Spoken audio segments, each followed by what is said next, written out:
He saw them before he saw her. 3 little girls, identical, dark curls bouncing as they laughed. And then, their eyes. His eyes. The eyes of a man who'd never lost control, staring back at him from faces he'd never known existed. She stood there, silent, unbothered, like she'd been waiting 4 years for this exact moment. He divorced her without explanation, without mercy. She never told him she was pregnant. Now, the most powerful man in the city is about to discover that some debts can't be paid in blood or money, only in truth. And the truth, it has his face. Kang Minjai didn't do shopping malls. He controlled territories, not consumer spaces.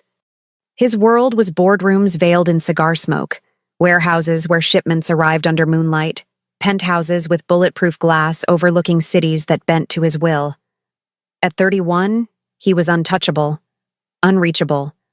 A ghost wrapped in a 3-piece suit and the kind of silence that made grown men confess sins they hadn't committed yet. But his sister had insisted. "Just this once, Appa," she'd said over the phone, her voice threading through layers of static and distance. "I need you to pick up a gift. I'm stuck in Seoul. You're the only one I trust." So here he was, surrounded by artificial light and the dull hum of 100 conversations he didn't care about. Bodyguards flanked him, 2 ahead, 2 behind, dressed like civilians but moving like soldiers. People noticed. They always did. Eyes flickered toward him, then away. Quickly, instinctively. He walked with purpose toward the luxury boutique on the 3rd floor, his mind already cataloging exit routes, blind spots, potential threats, old habits. Survival wired into muscle memory. And then he heard it. Laughter. Not just any laughter, the kind that shatters silence like glass against marble. Pure. Unfiltered. The sound of joy that didn't know fear yet. His feet stopped. He didn't choose to stop. His body simply refused to move forward. 3 little girls stood near the fountain in the center court, no more than 3 years old, wearing matching yellow sundresses that looked like bottled sunlight. They were identical. Same height, same curls that caught the light in soft, dark waves, same rich brown skin that seemed to glow under the mall's fluorescent wash. But it was their eyes that made the world tilt. Sharp, focused. Deep brown with flecks of amber that turned gold in certain light. His eyes. The same eyes that had stared back at him from mirrors in safe houses, prison cells, hospital beds. The eyes his father had passed to him before a bullet ended a dynasty. The eyes that haunted his enemies in their last moments. Those eyes were looking at a stuffed giraffe now, arguing in soft, animated voices about whose turn it was to hold it. Minjai's chest tightened. His breath caught somewhere between his lungs and his throat. Then he saw her. Standing 5 feet away, her back to him, dressed in a simple white blouse and dark jeans that somehow looked more elegant than anything in the boutique windows. Her hair was different, longer now, pulled into a low ponytail that swayed gently as she bent down to adjust one of the girl's ribbons. Amara, his ex-wife. 4 years. It had been 4 years since he'd signed the papers his lawyer placed in front of him without explanation. 4 years since he'd walked out of their penthouse and never looked back. 4 years since he'd last heard her voice. Not angry, not pleading, just asking one question he never answered. Why? She straightened up, and even from behind, he could see the quiet strength in her posture. The way she carried herself like a woman who'd learned to walk through storms and came out believing in sunshine. One of the bodyguards shifted beside him. "Sir?" Minjae didn't respond. Couldn't. Because one of the little girls, the one holding the giraffe, turned her head and looked directly at him. For 3 heartbeats, they stared at each other. A man who'd ended lives without flinching, and a child who didn't know what fear tasted like. She tilted her head, studying him the way he used to study opponents across poker tables. Then she smiled, small, curious, innocent. And something inside him, something he'd thought died the day he buried his father, cracked wide open. "Mommy," the girl said, tugging on Amara's hand. "That man is looking at us." Amara turned. The world stopped. Not metaphorically, not poetically. It actually stopped. The noise, the movement, the passage of time itself ground to a halt the moment her eyes met his. She didn't gasp, didn't stumble, didn't react the way people usually did when they saw Kang Min-jae after long absences, with fear, or reverence, or carefully calculated neutrality. She just looked at him. And in that look, he saw everything. 4 years of silence. 4 years of questions she stopped asking. 4 years of a life he knew nothing about, written in the small lines near her eyes that hadn't been there before. 4 years of raising 3 daughters alone, his daughters. The word hit him like a fist to the sternum. His daughters. Girls, Amara said quietly, her voice steady in a way that made his own breath unsteady. Stay close. The other two turned then, and Min-jae saw it again. His face reflected in miniature, in triplicate, in the children who shouldn't exist because he'd walked away before he could destroy them the way he destroyed everything he touched. But they did exist, and they were looking at him like he was just another stranger in a crowded mall. One of the bodyguards stepped forward. Sir, we should leave, Min-jae said. His voice came out rougher than intended. All of you, wait by the car. Sir, now. They hesitated, then obeyed, because no one questioned Kang Min-jae twice. Amara watched them go, then turned her attention back to him. Her expression was unreadable, not cold, not warm, just present. Like she'd learned how to exist in a space where his presence didn't dictate the temperature anymore. Kang Min-jae, she said. Not a question, just a statement of fact. Amara. Her name felt foreign on his tongue. Like a language he used to speak fluently, but had forgotten through disuse. It's been a long time, she said. 4 years. 3 years and 7 months if we're counting. He almost smiled. Almost. You always counted. Someone had to. Silence stretched between them, not uncomfortable, but loaded. Heavy with the weight of everything unsaid, everything unexplained, everything that had been buried under divorce papers and cold exits. The girls were staring now, sensing the shift in their mother's energy. The one with the giraffe stepped closer to Amara, wrapping small fingers around her mother's hand. Min-jae looked down at her. Really looked. Saw the way her chin lifted slightly, defiant, even at 3. The way her shoulders squared, mimicking her mother's posture. What are their names? He asked. Amara's jaw tightened. Why? Because I want to know. You wanted to know a lot of things 4 years ago. Didn't stop you from leaving. The words weren't bitter. They were just true. And truth, Min-jae had learned, cut deeper than any blade. I had my reasons, he said. I'm sure you did. She shifted her weight, and he noticed the small things, the calluses on her hands that hadn't been there before, the faint shadows under her eyes that spoke of sleepless nights and early mornings. But reasons don't raise children, Min-jae. Reasons don't answer questions when they ask where their father is. Reasons don't... She stopped, took a breath, reset. Their names are Arya, Zara, and Naomi, she said finally. Arya has the giraffe. Zara is on the left. Naomi is hiding behind my leg because she doesn't like strangers. Min-jae's gaze dropped to the smallest girl, barely visible, peeking out with wide eyes that mirrored his own. They're not strangers to me, he said quietly.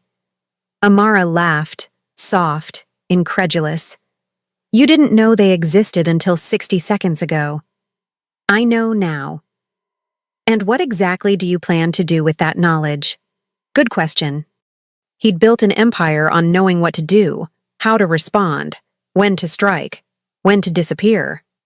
But standing here, looking at the woman he'd loved enough to leave and the daughters he'd never known existed, every strategy he'd ever learned felt useless.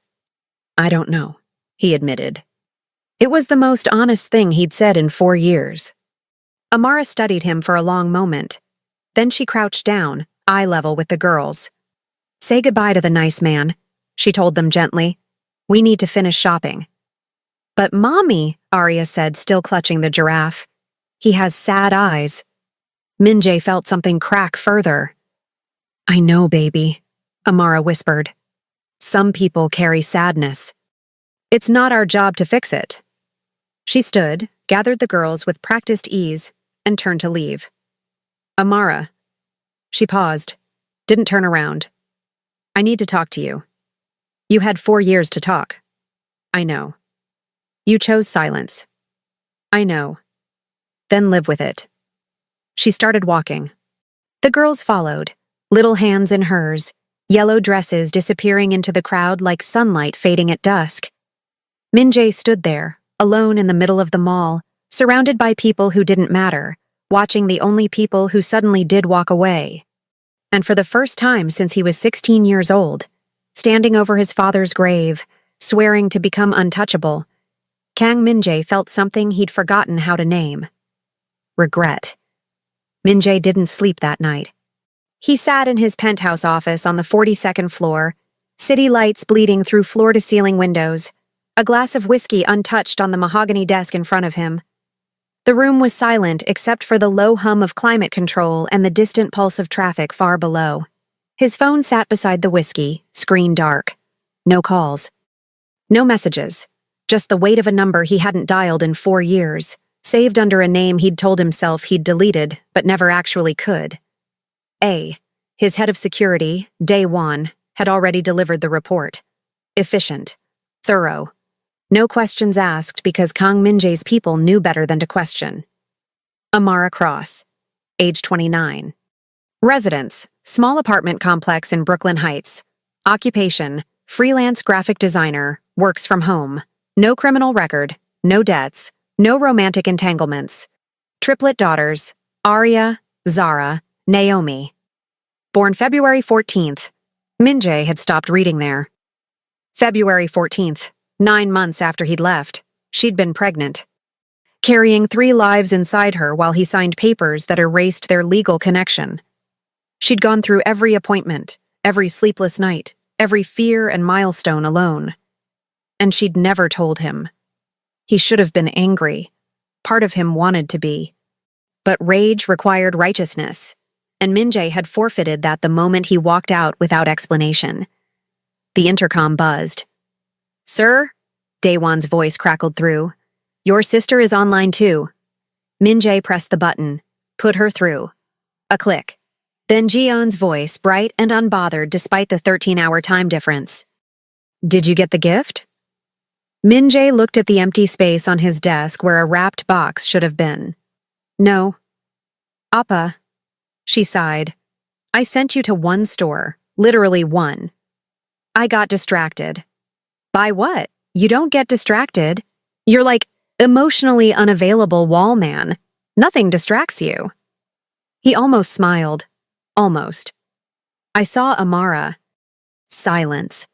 Long enough that Min-jae checked to make sure the line hadn't dropped. Ji-yoon?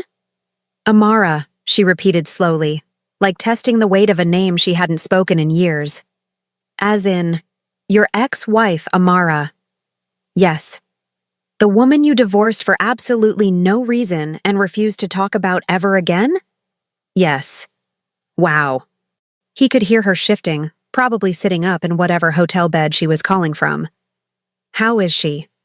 She has children. Another pause, shorter this time. Oh, 3 of them, girls, identical triplets. That's nice? I mean, good for her. Moving on, fresh start, all that, they're mine, Ji-yeon. The silence that followed was so absolute, Min-jae could hear his own heartbeat. Say that again, Ji-yeon said finally, her voice stripped of all its usual lightness. The girls, they're my daughters. Are you sure? I saw them. They have my eyes. Lots of people have brown eyes, Appa. Not like these. He closed his own eyes and the image was still there. 3 small faces, 3 identical gazes. 3 versions of a future he'd tried to prevent by leaving. I'm sure. Ji-yeon exhaled slowly. She never told you? No. Why? I don't know. Did you ask? She wouldn't talk to me. Shocking, Ji-yeon said dryly. Man abandons wife without explanation. Wife doesn't want to chat 4 years later. Truly mysterious. Min-jae picked up the whiskey, didn't drink it, just held the glass, feeling its weight. I need to fix this. Appa. Ji-eun's voice softened. Some things can't be fixed. Some doors, once you close them, I need to try. Why? Because they're my daughters. They've been your daughters for 3 years, and you didn't know. They had birthdays, first words, first steps, all without you. Why does seeing them suddenly change everything? Because it does. Ji-eun sighed again, but this time it was the sigh of someone who knew her brother well enough to recognize immovable will when she heard it. What are you going to do? I don't know yet. Well, figure it out fast. And maybe this time, don't disappear without explaining yourself? She hung up before he could respond. Min-jae set the phone down, stared at it, then opened his contacts and scrolled to the name that had haunted him for 4 years. His thumb hovered over the call button. Then he set the phone down again. Because Ji-eun was right about one thing. Some doors, once closed, couldn't be opened with brute force. They required something he'd spent his entire adult life learning not to show. Vulnerability. Amara didn't sleep well either. She lay in her small bedroom, walls painted soft cream, a window overlooking the street where distant sirens occasionally shattered the quiet, and stared at the ceiling. The girls were asleep in the next room. Arya snoring softly, Zara sprawled like a starfish, Naomi curled into the smallest possible ball. She'd checked on them twice already, even though they were fine, safe, loved. But seeing Min-jae had cracked open something she'd carefully sealed away. She'd known this day would come eventually. You couldn't raise triplets with their father's exact face and expect to hide forever. But she'd hoped for more time, more preparation, more something. Instead, she'd gotten a shopping mall and 60 seconds of eye contact that felt like falling through ice. Her phone buzzed on the nightstand. She picked it up, expecting a client email or a notification from the girls' preschool portal. Instead, it was a text from an unknown number. We need to talk. She stared at the screen. No name, no context. But she knew. Of course she knew.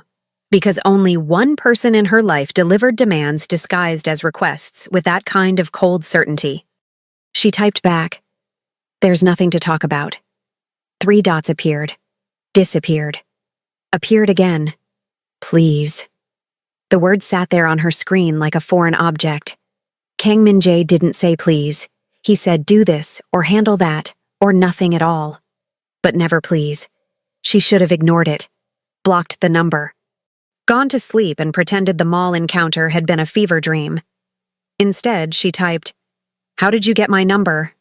Does it matter?" Yes. Another pause. Then, "I have resources." Of course he did. Min-jae had always had resources. Money, connections, people who owed him favors they'd never finish repaying. That was the world he lived in. A world she'd briefly touched before realizing it would swallow her whole if she stayed. One conversation, he sent. That's all I'm asking. You gave up the right to ask me for anything 4 years ago. I know. Then why are you texting me at midnight? Because I saw them. And I can't unsee them. Amara's chest tightened. She'd known, from the moment Arya pointed him out, from the moment their eyes met across that fountain, that this would change everything. You couldn't show a man like Min-jae that he had daughters and expect him to just walk away again. Even if walking away was exactly what he was best at. One conversation, he sent again. You pick the time and place. I'll come alone. You don't do alone. For this I will. She sat up, pulling her knees to her chest, phone still glowing in her hand. Every instinct screamed at her to refuse, to protect the quiet, stable life she'd built from the ruins of their marriage, to keep the girls safe from the man whose world was made of shadows and unspoken threats. But another part of her, smaller, quieter, buried under years of single parenthood and survival, whispered something else. He's their father. Don't they deserve to know? She typed slowly. Tomorrow, 2 p.m. Brooklyn Bridge Park, Pier 1. And if you bring anyone, I walk. His response came immediately. I'll be there. Amara set the phone down, stared at it like it might explode. Then she lay back down, closed her eyes, and tried to pretend she wasn't terrified of what tomorrow would bring.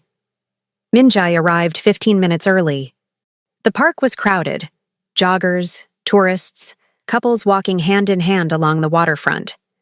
The Manhattan skyline rose across the East River, glass and steel catching afternoon sunlight like a wall of mirrors.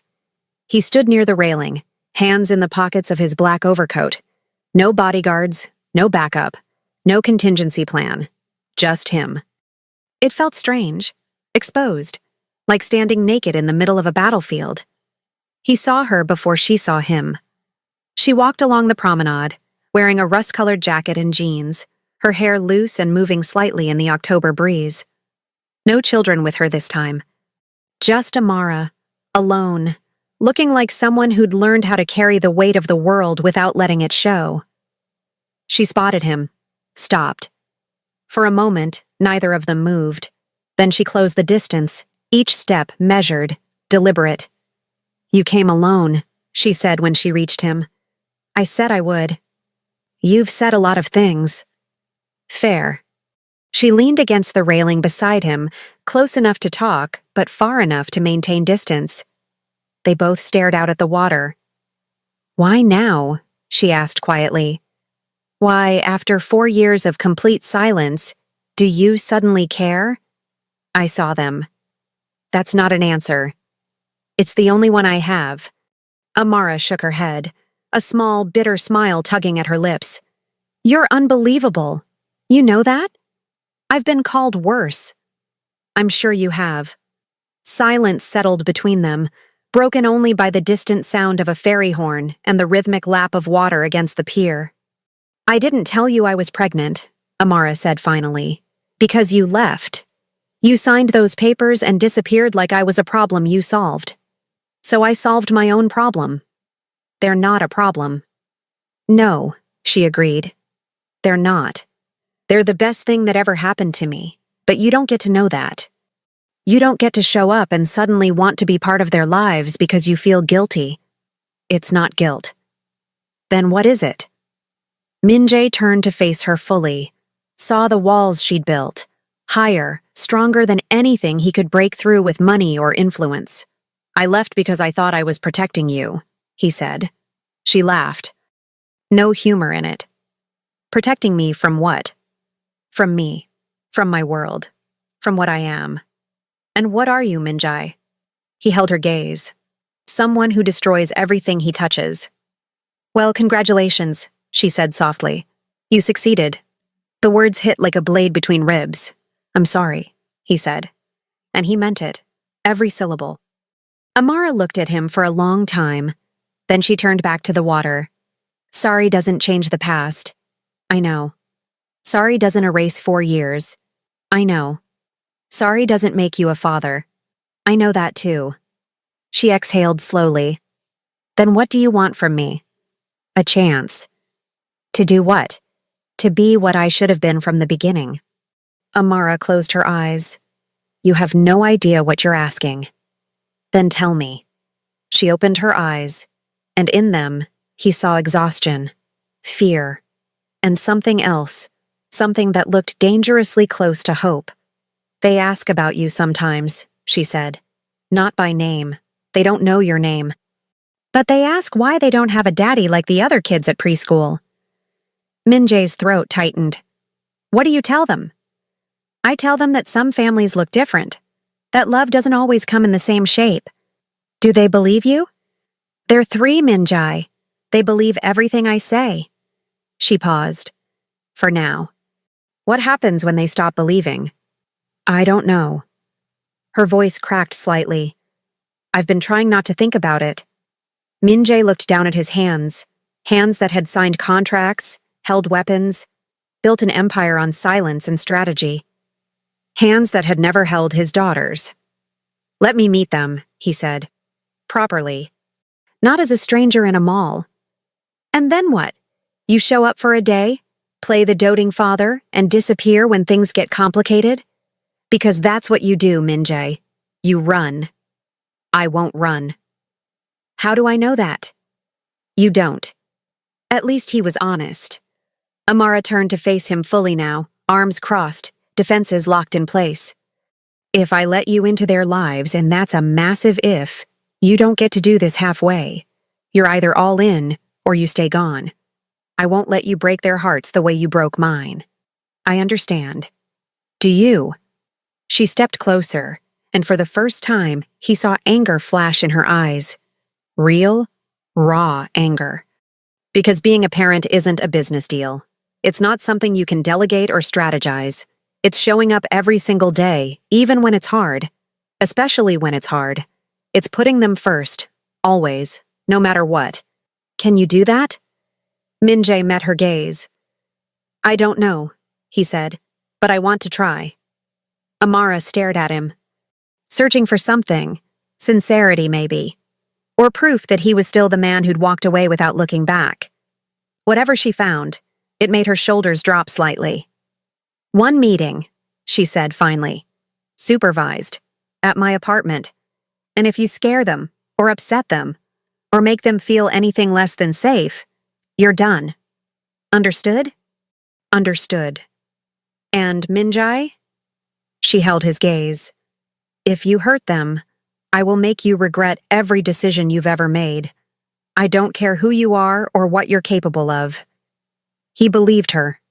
Because the woman standing in front of him wasn't the same woman he'd married. That woman had been softer, more willing to bend. This woman was steel wrapped in grace, and she terrified him in the best possible way. When? He asked. Sunday 10 a.m., I'll text you the address.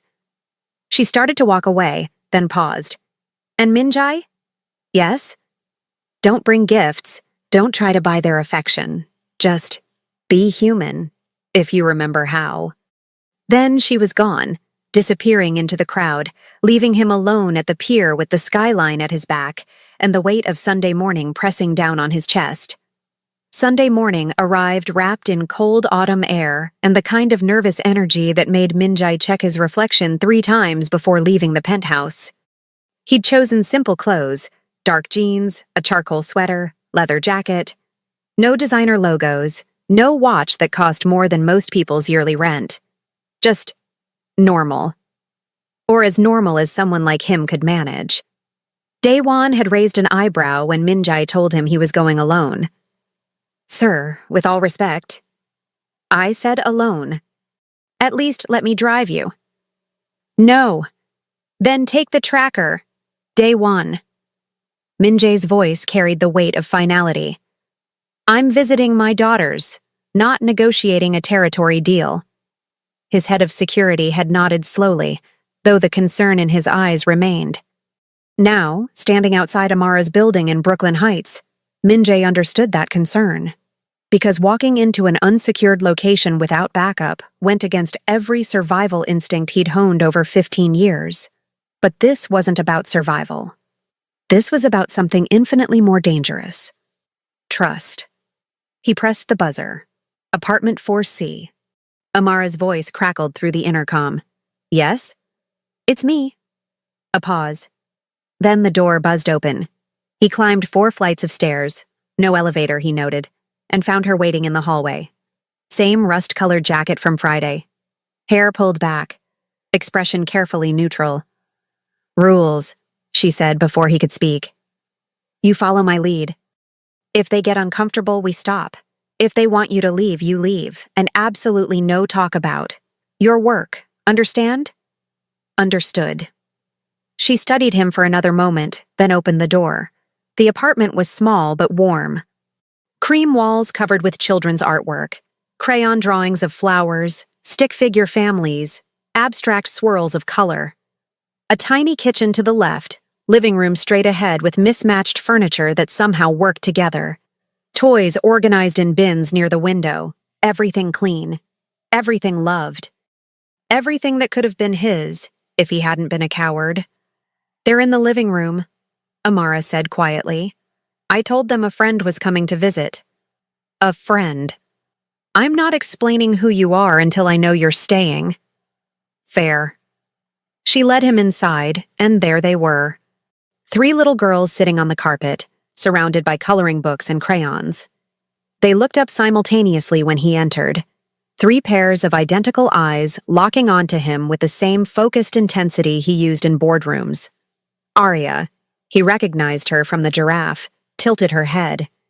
You're the man from the mall. I am, Minjai said. His voice came out steadier than he expected. Zara, the one on the left, stood up. Are you Mommy's friend? Yes. What's your name? Naomi asked, the shy one, still half hidden behind a coloring book. Minjai glanced at Amara. She nodded slightly. My name is Minjai, he said, but you can call me, whatever you want. Arya giggled. That's a funny name. It's Korean, he explained. Mommy says we're half Korean, Zara announced proudly. Minjai's chest tightened. You are. Do you know Korea? Arya asked. I was born there. Is it pretty? Very pretty. Naomi finally lowered the coloring book. Do you like coloring? Such a simple question, but loaded with the weight of acceptance. I haven't colored in a long time, Minjai admitted. That's sad, Naomi said seriously. Coloring makes everything better. Amara smiled slightly. Naomi's an artist. Like you, Minjai said, looking at Amara. She blinked, surprise flickering across her face. You remember. I remember everything. The words hung in the air between them, heavier than they should have been, carrying 4 years of unspoken history. Arya stood up, walked over to Minjai, and grabbed his hand.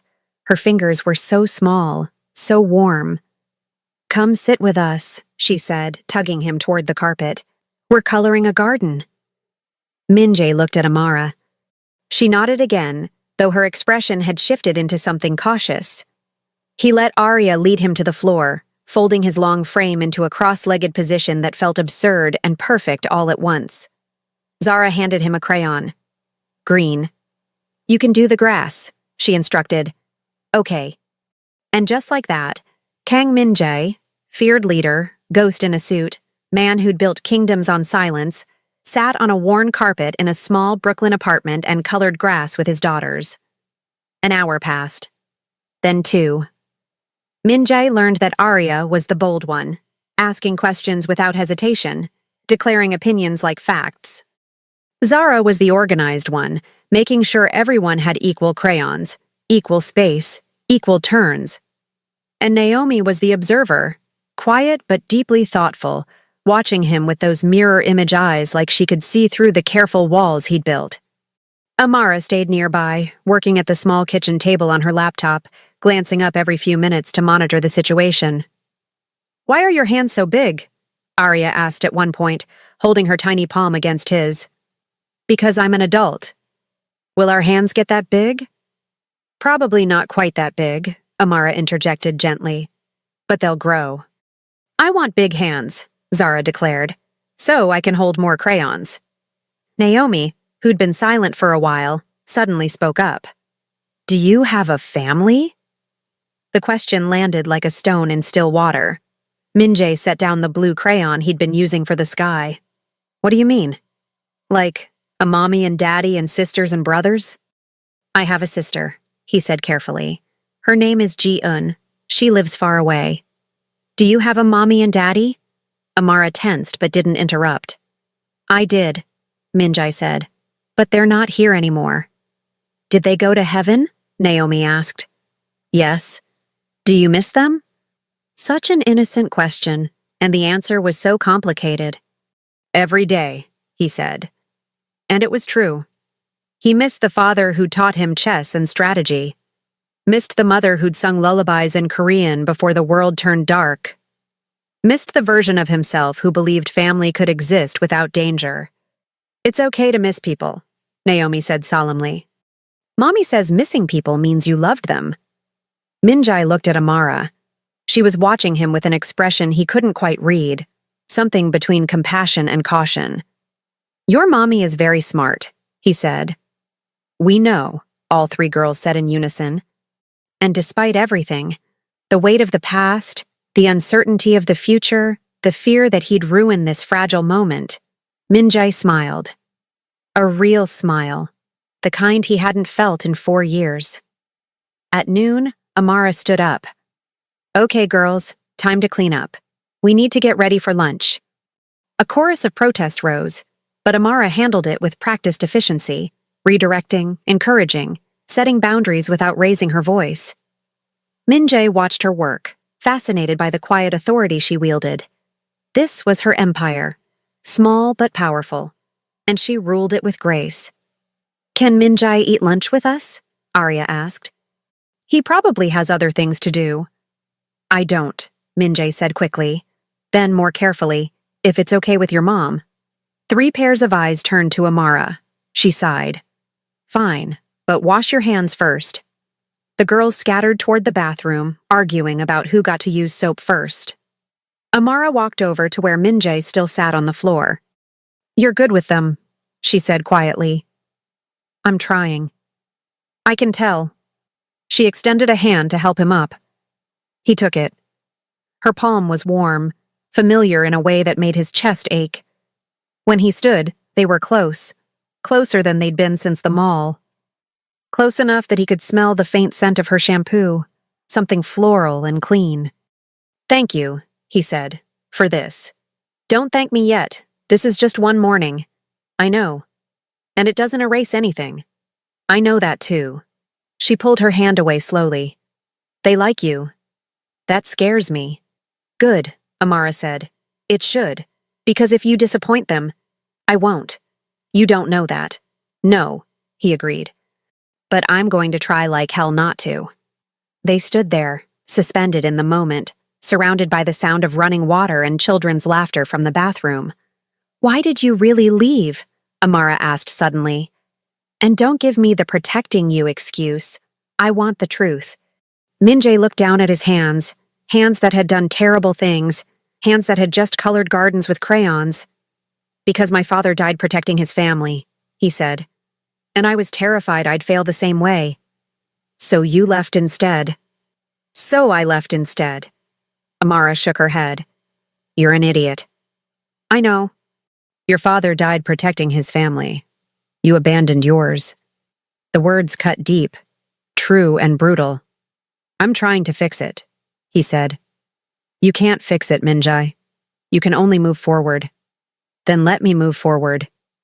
She looked at him for a long moment, then nodded toward the kitchen. "Lunch is grilled cheese and tomato soup.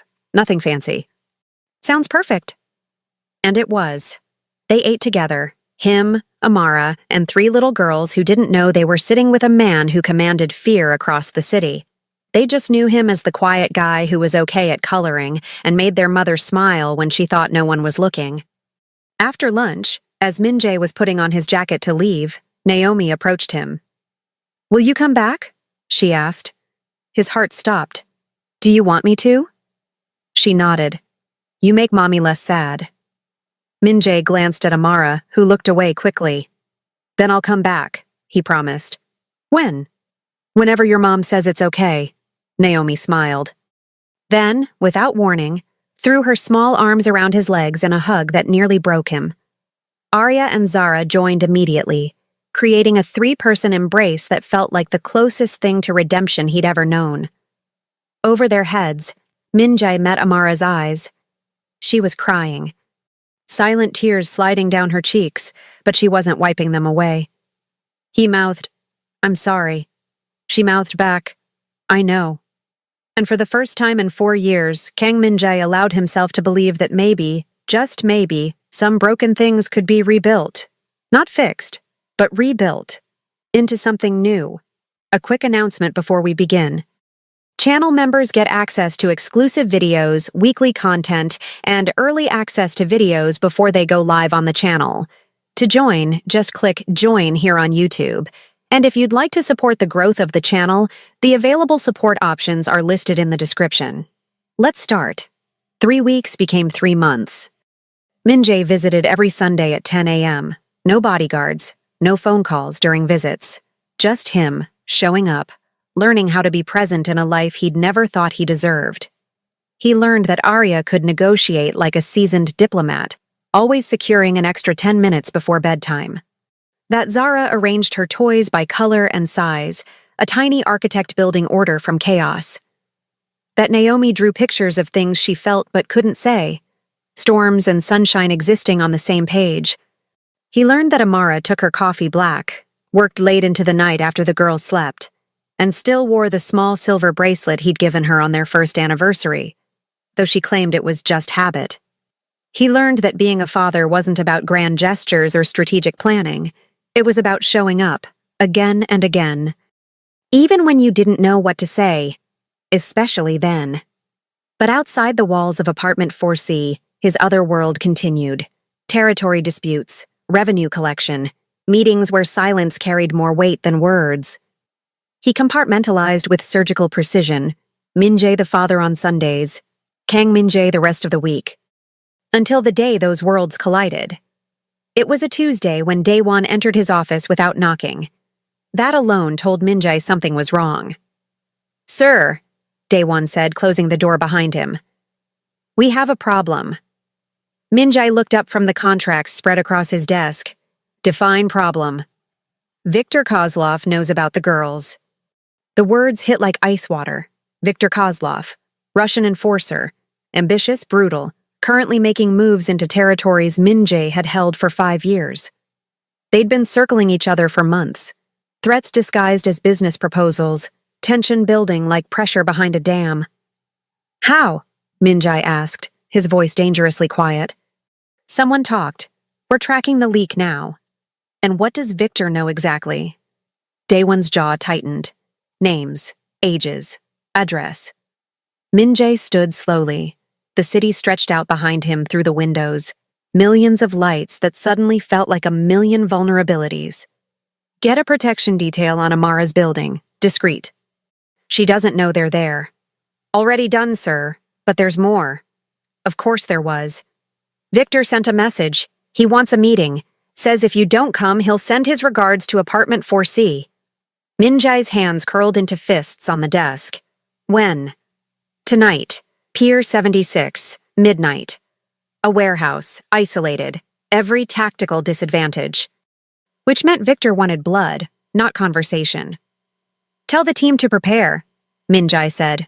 "Full defensive protocol." "Sir?" Daewon hesitated. "Maybe we should move them, the woman and the girls, somewhere secure until this is resolved." Min-jae considered it, then shook his head. "Amara would never agree. And forcing her would break the only trust I've managed to build. With respect, trust doesn't matter if they're dead. Trust is the only thing that matters." Daewon nodded slowly. "Then we end this tonight." "We end this tonight," Min-jae agreed. He texted Amara at 6 p.m. "Can't make it Sunday.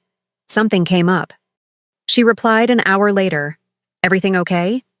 He stared at the message, wanted to tell her everything, that men who dealt in violence and territory knew where she lived, knew her daughter's names, knew exactly how to hurt him.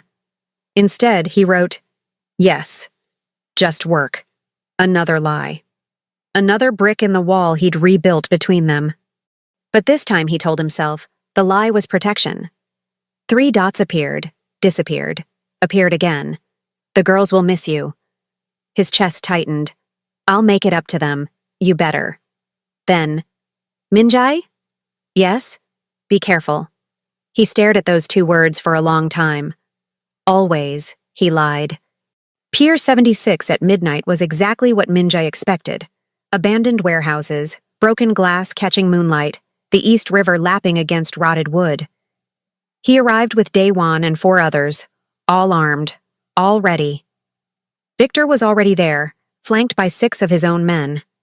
Tall, broad-shouldered, with the kind of face that advertised violence as a lifestyle choice. "Kang," Victor said, his accent thick, amused. "You came. You threatened my family." "Family?" Victor laughed. "You mean the woman you divorced and the bastards you abandoned?" Min-jae's jaw clenched, but he didn't rise to the bait. "What do you want, Victor?" "What everyone wants. Respect, territory, power." He lit a cigarette, smoke curling into the cold air. You've had a good run, Kang. But times change, empires fall. Not mine. No? Victor took a long drag. I could have your little girls picked up tomorrow. Pretty things. Same eyes as you, I hear. Shame what could happen to pretty things in this world. The threat was clear, visceral, designed to provoke. And it worked. Min-jae moved before thought, closing the distance between them in 3 strides, grabbing Victor by the collar, slamming him against the warehouse wall. Touch them, Min-jae said, his voice low and lethal, and I will erase every trace of you from this city. Your men, your territory, your name, everything. Victor smiled through the pressure on his throat. There he is, the real Kang Min-jae. I was wondering when the mask would crack. Daewon appeared at Min-jae's shoulder. Sir, not worth it. Min-jae held Victor's gaze for another heartbeat, then released him. Victor straightened his jacket, still smiling. Here's the deal. You give me the Brooklyn waterfront operations, all of it, and I pretend I never heard about apartment 4C. And if I refuse, then I visit your family, have a conversation. Maybe they'll be more reasonable than you. Every muscle in Min-jae's body screamed to end this, to eliminate the threat permanently. But violence here, now, would start a war. And wars meant collateral damage, meant Amara and the girls caught in crossfire. You have 48 hours, Victor said. After that, I stop asking nicely. He walked away, his men following, leaving Min-jae standing in the shadows of the pier with a choice that felt like drowning. Min-jae didn't go home that night.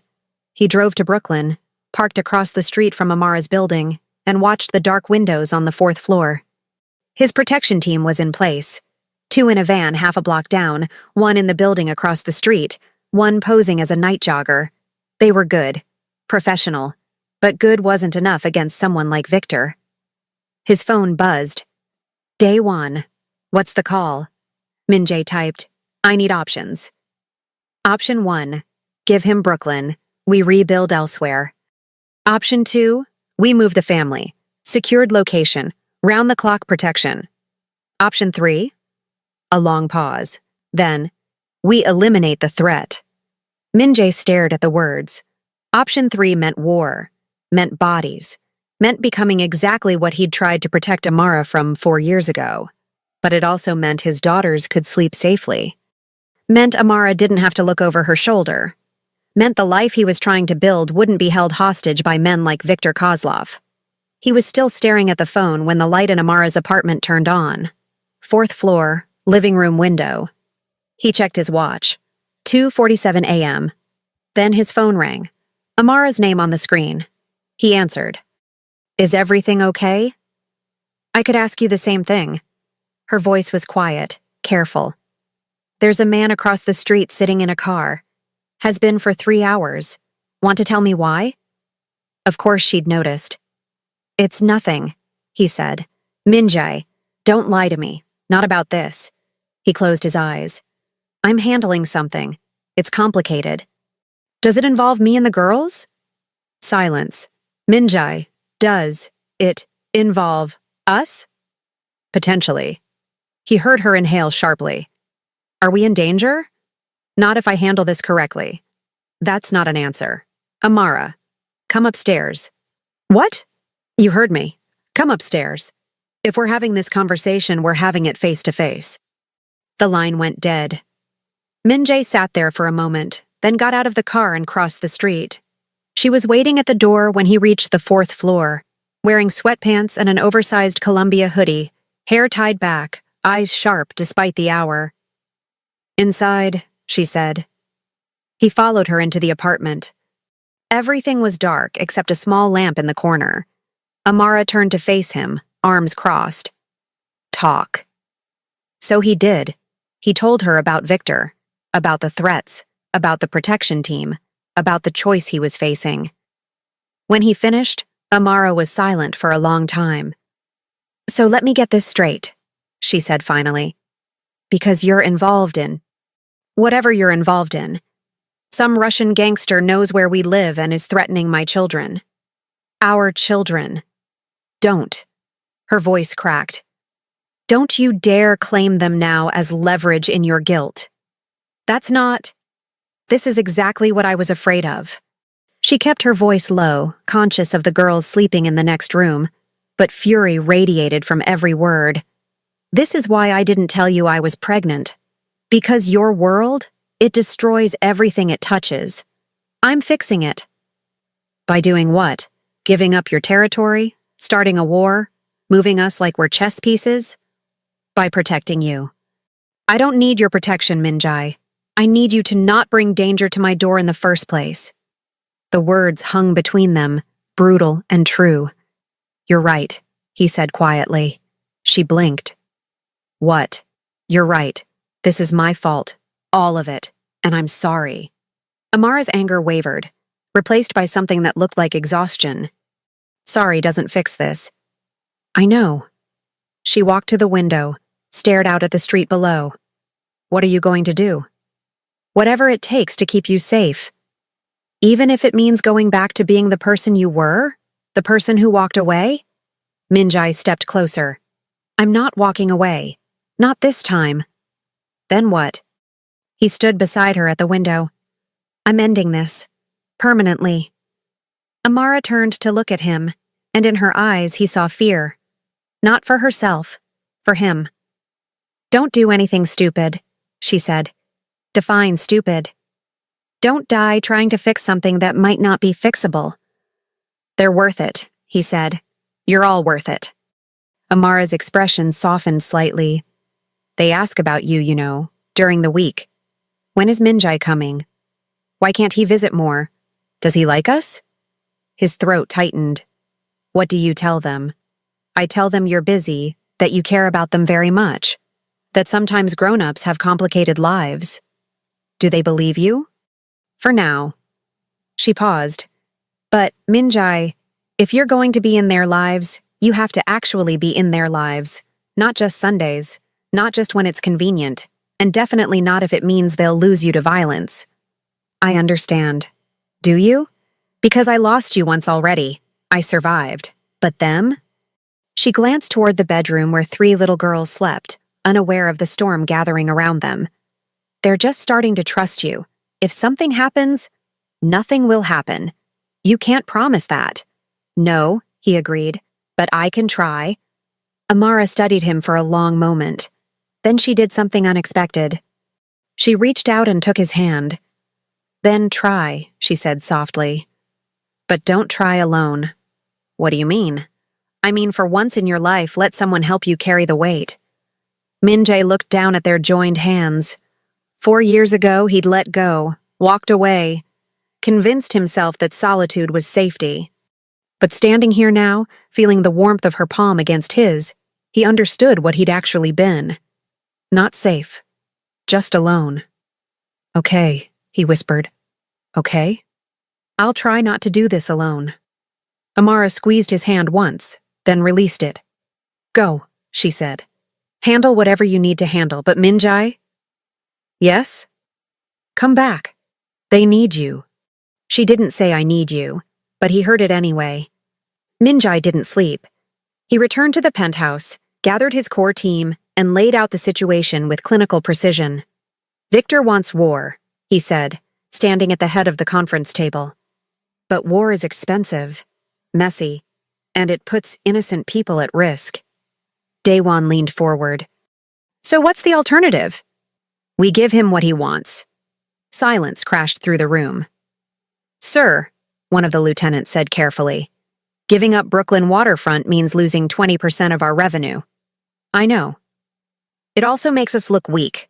Others will test boundaries. I know that too. Then why? Because, Minjai said, his voice cutting through the confusion, I'm not willing to gamble with my daughter's safety to protect territory. The words settled like stones. Daewon was the first to speak. Respectfully, sir, this isn't you. Maybe it should have been. You built this organization on never backing down. If you give Victor Brooklyn, you're not just losing territory. You're losing the fear that keeps others in line. Minjai met his eyes. Then I'll rebuild it differently. How? I don't know yet, but I know that 4 years ago, I walked away from my family because I was afraid of making them targets. And I was a coward. He looked around the table. I'm not making the same mistake twice.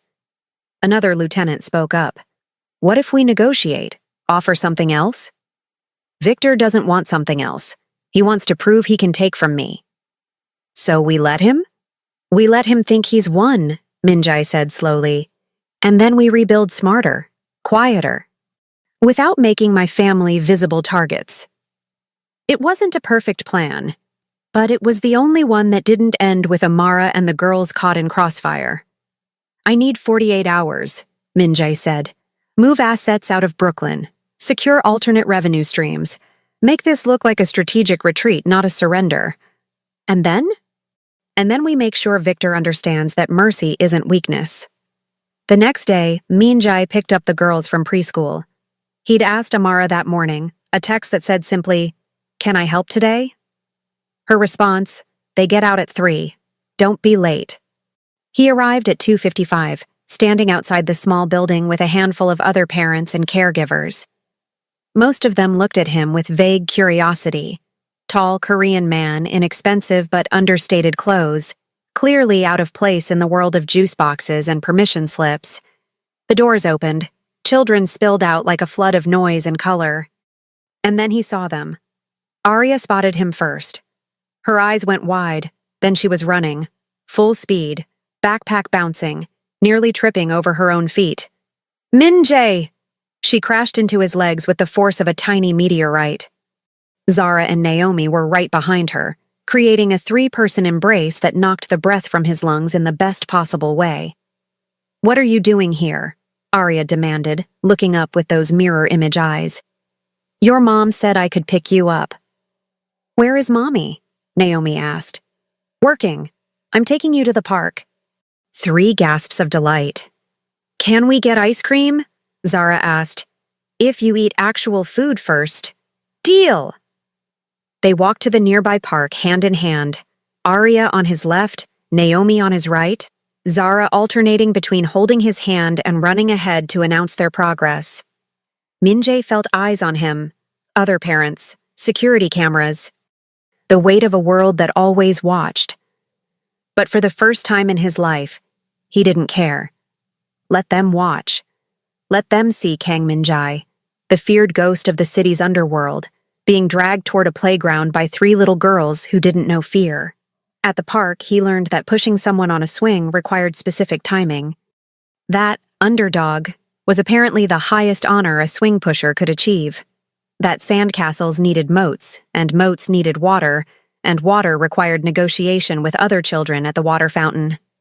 He learned that Arya could climb higher than her sisters and wasn't afraid to prove it. That Zara organized games with the efficiency of a general, that Naomi made friends by sharing her snacks and asking gentle questions. He learned that being a father meant vigilance, scanning the park for threats while simultaneously monitoring whose turn it was on the slide. And he learned that the two didn't have to be mutually exclusive. His protection detail was there. He'd spotted them within 30 seconds. One man reading a newspaper on a bench, woman with a stroller near the west entrance, another doing Tai Chi by the trees. They were watching for Victor's people, but Minjai was watching his daughters play. You're good at this, a voice said beside him. He turned. A woman, maybe 40, with kind eyes and paint-stained jeans. At what? He asked. Being present. A lot of parents are here physically, but on their phones mentally. You're actually watching them. Minjai glanced back at the girls. Naomi was showing another child her drawing. Arya was attempting to teach Zara a handstand. The pure, uncomplicated chaos of childhood. I have a lot of time to make up for, he said. The woman smiled. Don't we all? She walked away, and Minjai was left standing there, watching 3 pieces of his heart run around in yellow jackets and light up sneakers. His phone buzzed. Day 1. Brooklyn transfer complete. Victor's people taking possession now. Minjai stared at the message. 4 years of territory building. Gone. Handed over to a man who'd threatened his family. He should have felt rage, humiliation, the sting of defeat. Instead, Watching Arya successfully complete her handstand while her sisters cheered, he felt something else entirely. Relief.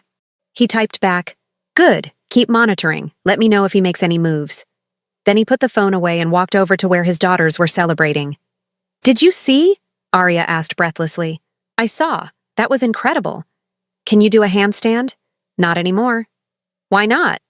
"I'm old." All three girls dissolved into giggles. "You're not old," Naomi said seriously. "Old people have white hair." "Give me time." More giggles. And in that moment, surrounded by laughter and playground noise and the simple joy of being someone's whole world, Min-jae understood something fundamental. He'd spent 15 years building an empire of fear and silence. But this, three little girls who thought he hung the moon, who didn't care about territory or power or reputation, this was the only empire that mattered, and he'd protect it with everything he had. That evening, he returned them to Amara's apartment. She opened the door, and he saw the question in her eyes before she spoke it. "How did it go?" "We had ice cream," Arya announced. "After actual food," Min-jae added quickly. Amara's lips twitched. "Good." The girls disappeared into their room to show their stuffed animals the amazing leaf collection they'd gathered. Amara stepped into the hallway, closing the door partway behind her. "You gave him Brooklyn," she said quietly. It wasn't a question. "How did you—" "I'm not stupid, Min-jae. You pick up my daughters from school on a Tuesday afternoon. You're clearly in a good mood despite everything, and you're not radiating the kind of tension you had last night." She crossed her arms. "You gave him what he wanted. It was the right call." "Was it?" "Amara, I'm not judging," she interrupted. "I'm asking. Was giving up something you built really the right call?" Min-jae met her eyes. "Yes. Why? Because they're worth more than territory." Something shifted in Amara's expression. "You really mean that?" "I do." She studied him for a long moment, then nodded slowly. "Okay. Okay? You chose them over your empire. That's—" She paused, searching for words. "That's not the man I divorced." "Good, because he was an idiot." Amara laughed, soft, unexpected, genuine. "He really was," she agreed. They stood there in the hallway, close enough to touch but not touching, the sound of the girls' voices drifting through the door. "Min-jae? Yeah? Thank you. For today. For all of it. You don't have to thank me." "I do. Because you didn't have to show up. But you did. And you keep showing up." "I'm going to keep showing up," he promised. Amara looked at him with an expression he couldn't quite read, something between hope and fear, and maybe, just maybe, the beginning of forgiveness. "I know," she said softly. Then she turned and went back inside, leaving him in the hallway with the warmth of her words and the weight of a choice that felt, for once, absolutely right. 6 months later, Min-jae stood in the kitchen of a house he'd bought 3 weeks ago. 4 bedrooms, backyard with actual grass, quiet street in a neighborhood where children rode bikes and people knew their neighbors' names. A house, not a penthouse, not a fortress, a home. He was attempting pancakes. "You're burning them," Arya observed from her perch on the counter. "I'm aware." "Why don't you flip them?" "I'm waiting for the bubbles." "What bubbles?" "The recipe says to wait for bubbles." "There are bubbles." "Those are the wrong kind of bubbles." Arya giggled. "How can bubbles be wrong?" "I don't know, but these ones are."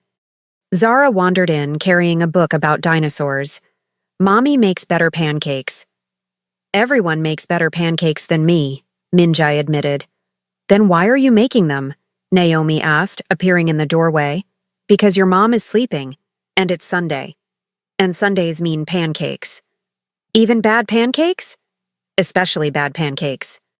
The girls dissolved into giggles as smoke started rising from the pan. Min-jae quickly flipped the pancake. It was black on one side, raw on the other. "Okay," he said, surveying the disaster. "New plan. Who wants cereal?" 3 hands shot up. "Cereal it is." He was pouring milk when Amara appeared, wearing one of his old t-shirts and sweatpants, hair messy from sleep, looking more beautiful than anyone had a right to look before 9 a.m. "I thought I smelled something burning," she said. "That was me attempting breakfast." "I appreciate the attempt. I failed spectacularly." "I appreciate that too." She walked over, kissed the top of Arya's head, then Zara's, then Naomi's. The girls immediately started talking over each other, explaining the pancake disaster with the dramatic flair of seasoned storytellers. Amara caught Minjai's eye over their heads and smiled. That smile still destroyed him. Every single time. 6 months ago, he'd given Victor Brooklyn, watched his empire shrink, accepted the whispers that Kang Minjae was going soft, getting weak, losing his edge. And he'd never been happier. Because he'd gained something infinitely more valuable. This. Morning chaos. Burned pancakes. 3 little girls who called him by name and expected him to know the difference between a T-Rex and an Allosaurus. A woman who'd forgiven him piece by piece, day by day, until forgiveness became something that looked remarkably like love. "I have a meeting at 11, Amara said, pouring herself coffee. "Client wants to discuss a rebrand. I'll watch the girls." "You sure? It might run long." "I'm sure." She studied him for a moment. "You know you don't have to do this, right? The whole domestic thing. You could hire help." "I don't want help. I want this." "Even the chaos?" "Especially the chaos." Amara shook her head, smiling. "You're a strange man, Kang Minjae. You're just figuring that out?" She walked over, stood on her tiptoes, and kissed him. Soft. Sweet. The kind of kiss that tasted like second chances and Sunday mornings. The girls made exaggerated gagging noises. "Gross," Arya declared. "So gross," Zara agreed. "Adults are weird," Naomi concluded. Minjae and Amara broke apart, laughing. "Eat your cereal," Amara told them. "You're not the boss of breakfast," Arya said. "I'm the boss of everything." "Minjae is the boss of pancakes." "Terrible pancakes," Minjae corrected. "The worst pancakes," Amara agreed, grinning. And somehow, in the middle of this beautiful, chaotic, imperfect morning, Minjae felt something he'd spent 31 years searching for. Peace. Later that afternoon, after Amara left for her meeting, Minjae took the girls to the backyard. They'd discovered that the previous owners had left behind a small garden bed, overgrown but salvageable. The girls had decided, with the absolute certainty of 4-year-olds, that they needed to grow flowers. "What kind of flowers?" Minjae had asked. "All of them," Arya said. "That's not specific. All of them." So here they were, kneeling in dirt, armed with small shovels and seed packets from the hardware store. "How deep do we dig?" Zara asked. Minjae consulted the packet. "Says here about 2 inches. "How much is 2 inches?" He held up his fingers to demonstrate. "That's not very deep," Naomi observed. "Seeds are small. They don't need much." "Do you think they'll grow?" Arya asked. "If we take care of them. What if we forget? Then we'll remember." "Ah, what if we're bad at it?" Minjae looked at his daughter, this fierce, bright, occasionally impossible little person who asked questions that cut straight to the heart of things. "Then we'll get better," he said. "That's what you do when something matters. You keep trying." Arya seemed satisfied with this answer. She returned her attention to digging, tongue poking out in concentration. They worked in comfortable silence for a while, the afternoon sun warm on their backs, distant sounds of neighborhood life drifting over the fence. "Minjae?" Naomi said suddenly. "Yeah? Are you going to stay?" He set down his shovel. "What do you mean?"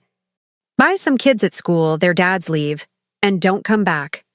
She was still looking at the dirt, not at him. "Are you going to leave?" The question hit harder than any threat Victor had ever made.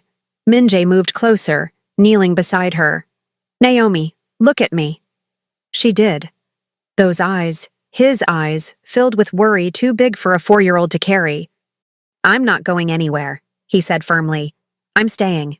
Right here, with you and your sisters and your mom, for as long as you'll have me. Promise? I promise. Even when we're annoying? Especially when you're annoying. A small smile.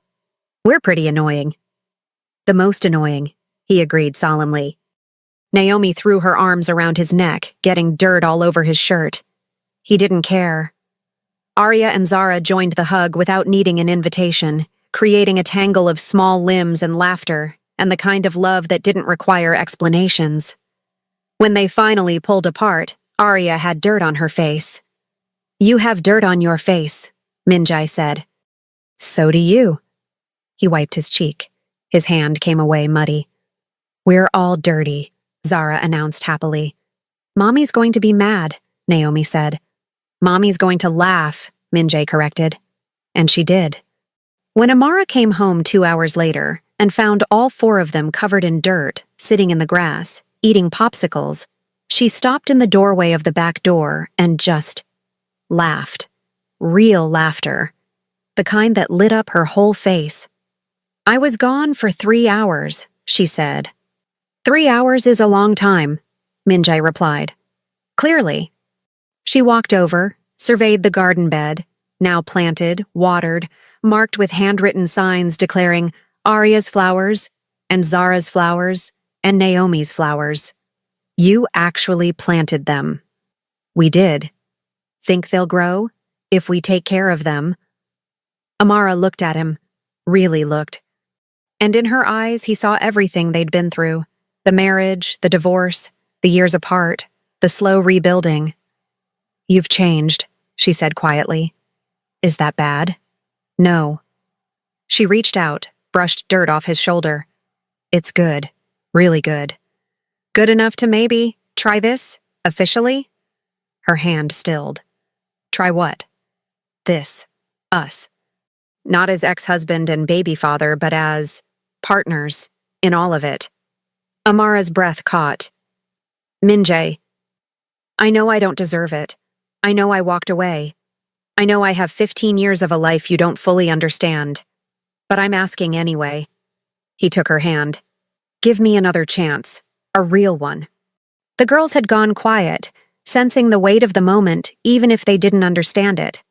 Amara looked at their joined hands, then at the girls, then back at him. I'm scared, she whispered. Me too. What if you leave again? I won't. You don't know that. No, he agreed. But I'm promising anyway, because you and these girls, you're everything. And I'm never stupid enough to walk away from everything twice. A tear slid down Amara's cheek.